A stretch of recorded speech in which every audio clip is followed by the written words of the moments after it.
Halo anak-anak, selamat datang kembali di pelajaran matematika kelas 5. Kali ini kita akan belajar mengenai penyajian data pada diagram lingkaran. Nah, saat belajar penyajian data pada diagram lingkaran ini, kalian siapkan busul derajat, pensil, dan jangka. Dan jangan lupa juga buku tulisnya ya. Jadi kita akan belajar menggambarkan data pada sebuah diagram lingkaran. Untuk dapat menggambarkan data pada sebuah diagram lingkaran, maka hal yang harus ada dalam soal itu adalah tabel frekuensinya. Contohnya seperti ini, Caroline menyurvei teman-teman di sekolahnya tentang minuman favorit mereka. Dan dia mencatat hasilnya dalam sebuah tabel frekuensi. Nah, tabel frekuensinya ada di sini. Itu ada 5 jenis minuman. Sebenarnya 6 jenis minuman, hanya ada 2 jenis minuman yang disatukan. Nah, ada minumannya, ada air mineral, ada minuman bersoda atau minuman ringan, lalu ada jus segar, kemudian ada kopi dan teh, lalu ada minuman berenergi. Nah, di sini di dalam tabel ini kita ketahui bahwa yang minum atau yang menyukai minum air mineral itu ada 7 orang teman-teman Caroline. Lalu yang menyukai minuman bersodanya ada 14 orang. Yang menyukai minum jus segar ada 21 orang. Lalu yang suka minum kopi dan teh itu ada 28 orang. Dan yang suka minuman berenergi itu ada 14 orang. Jadi kalau kita total, Caroline ini menyurvei 84 orang teman-temannya.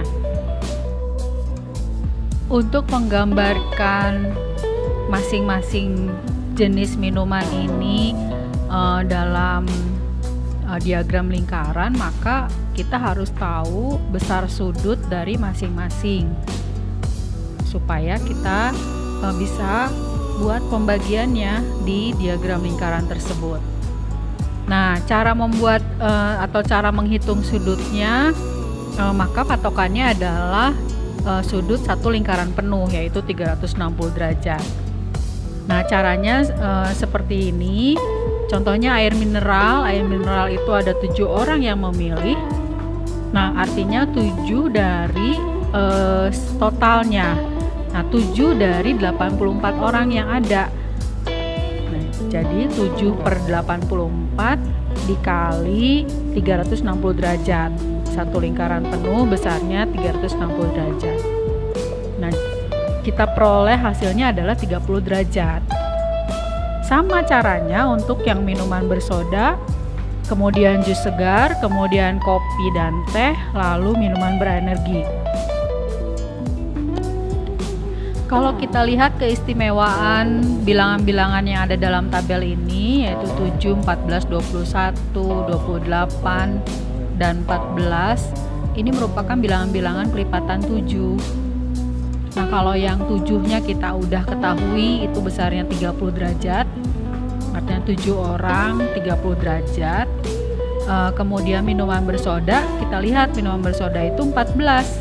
14 itu 2 kalinya 7, artinya double. Nah, makanya kita tinggal hitungnya seperti ini. Kalau 7 adalah 30 derajat, maka 14 itu adalah 60 derajat.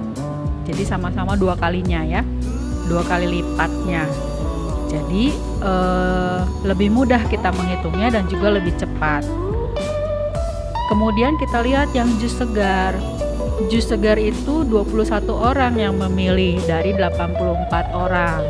Nah, 21 orang itu 3 kali lipatnya banyak yang memilih air mineral. Artinya sama juga dengan sudutnya itu 3 kali lipat lebih besar. Maka 30 derajatnya dikalikan 3.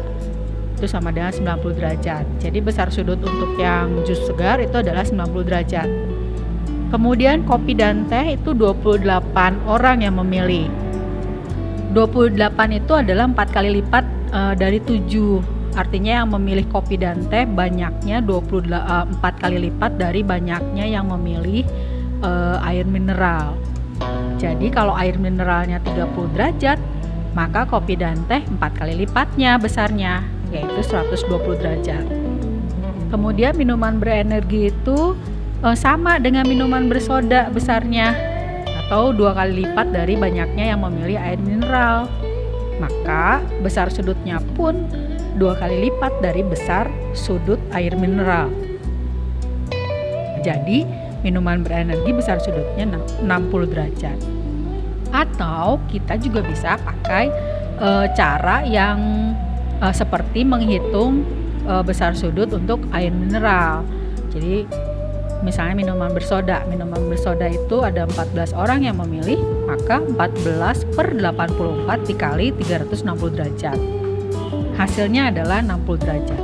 Kemudian jus segar, sama, kita juga caranya seperti yang sebelumnya.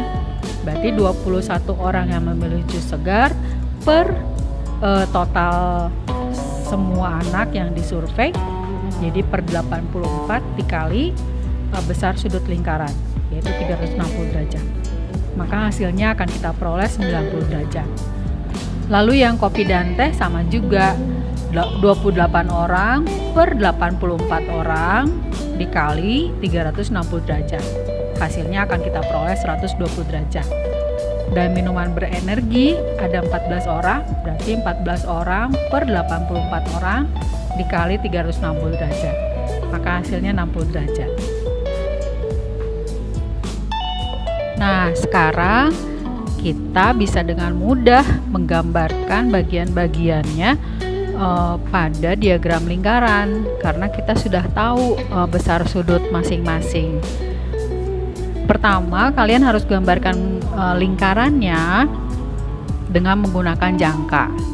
Kemudian titik tengahnya atau bekas jarum jangkanya itu diberi warna hitam oleh pensil, sehingga itu adalah sebagai titik tengahnya. Nah, kemudian yang pertama yang kalian gambar itu adalah satu garis. Garisnya boleh sembarang. Nah, ini gunanya sebagai patokannya ketika kalian mau menempatkan busur derajat.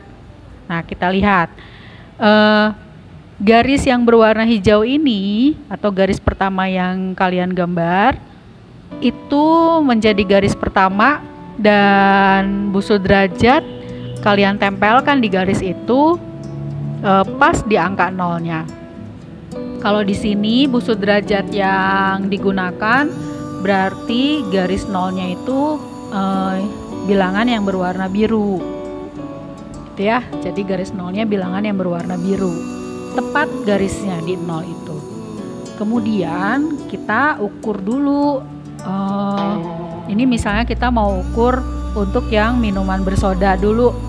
Nah, minuman bersoda itu 60 derajat, maka kalau nolnya itu yang warna biru, maka 60 derajatnya juga yang ambilnya yang berwarna biru, gitu ya. Bilangan 60, angka 60 itu ada di sini. Nah, beri tanda dengan pensil, gitu ya, beri tanda dengan pensil. Kemudian kita lepaskan busur derajatnya, lalu kita tarik garis dari titik pusatnya. Nah, ini besarnya 60 derajat. Nah, 60 derajat ini untuk minuman bersoda. Nah, garis yang baru tadi itu yang akan menjadi patokan selanjutnya. Kita mau menggambarkan sudut yang 90 derajat, maka garis yang tadi yang baru yang kedua itu yang akan jadi patokan, itu ditempelkan dengan garis nol. Nah, seperti ini. Nolnya tetap yang berwarna biru kita ambil, ini diambilnya warna biru, berarti patokannya nol yang warna biru. Nah, 90 derajat 90 derajat berarti kita lihat yang 90-nya. 90 kita beri tanda di sini, lalu kita lepaskan busur derajatnya, lalu tarik garis dari titik pusatnya. ke tanda yang tadi kita buat. Ini besarnya 90 derajat. Kita beri identitas, ini 90 derajat, yaitu jus segar. Garis yang baru yang ketiga tadi itu yang akan jadi patokan selanjutnya untuk menggambarkan sudut yang lain. Ini sekarang kita mau gambarkan yang bagian kopi dan teh yang 120 derajat. Maka garis yang terakhir itu jadi patokan, kita tempelkan dengan angka 0. Nah, garis angka 0-nya masih tetap yang biru yang digunakan di sini. Berarti kita lihat 120-nya juga yang berwarna biru. Nah, lalu kita beri tanda, kemudian kita lepaskan busur derajatnya, lalu kita tarik garis dari titik pusat ke tanda yang tadi kita buat. Nah, bagian ini besarnya 120 derajat. Kita beri identitas, ini bagian kopi dan teh. Nah, sisanya itu untuk dua jenis minuman lagi, yaitu minuman berenergi dan air mineral. Nah, kita lihat, kita mau gambarnya boleh dari yang garis yang pertama tadi atau boleh dari garis yang terakhir. Nah, ini di sini kita gambarkan patokannya garis yang pertama kali kita buat, yaitu di sini. Nah, nolnya kalau kalian lihat garisnya itu berimpitan dengan angka 0 yang berwarna hitam. Jadi kita gunakan yang berwarna hitam, kita hitungnya ke kanan. Untuk air mineral itu besarnya 30 derajat. Kita beri tanda di 30 yang berwarna hitam. Lalu kita lepas busur derajatnya, kita tarik garis mulai dari titik pusat ke tanda yang tadi kita buat.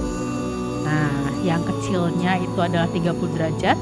Ini untuk air mineral. Kemudian yang lebih besarnya itu besarnya 60 derajat. Ini untuk minuman energi. Kemudian ini belum selesai. Kita harus tuliskan juga berapa orang yang memilih air mineral, minuman bersoda, jus segar, kopi dan teh, dan kemudian minuman berenergi. Nah, kita tulis air mineral itu ada 7 orang yang memilih, lalu minuman bersoda ada 14, kemudian jus segar ada 21 orang, kopi dan teh ada 28 orang, lalu minuman berenergi ada 14. Nah, diagram lingkarannya sudah selesai. Kita bisa lihat dari diagram ini mana yang paling sedikit peminatnya dan minuman yang jenis apa yang paling banyak diminati oleh teman-teman Caroline ini. Nah, anak-anak, bagaimana menggambarnya? Tidak terlalu sulit untuk menggambarkannya, asalkan kalian benar menghitung besar sudutnya, ya. Dan kalau misalnya bilangan-bilangan dalam tabelnya itu tidak istimewa seperti yang ini, contoh ini, misalnya tidak ada kelipatan apa gitu, seperti itu, ya kita pakai cara seperti yang saat kita menghitung besar sudut untuk air mineral. Seperti itu ya anak-anak. Sampai di sini pelajaran kita kali ini. Terima kasih karena kalian sudah menyimak pembelajaran kali ini dengan sangat baik. Kita akan bertemu kembali dalam pembelajaran berikutnya. Sampai jumpa.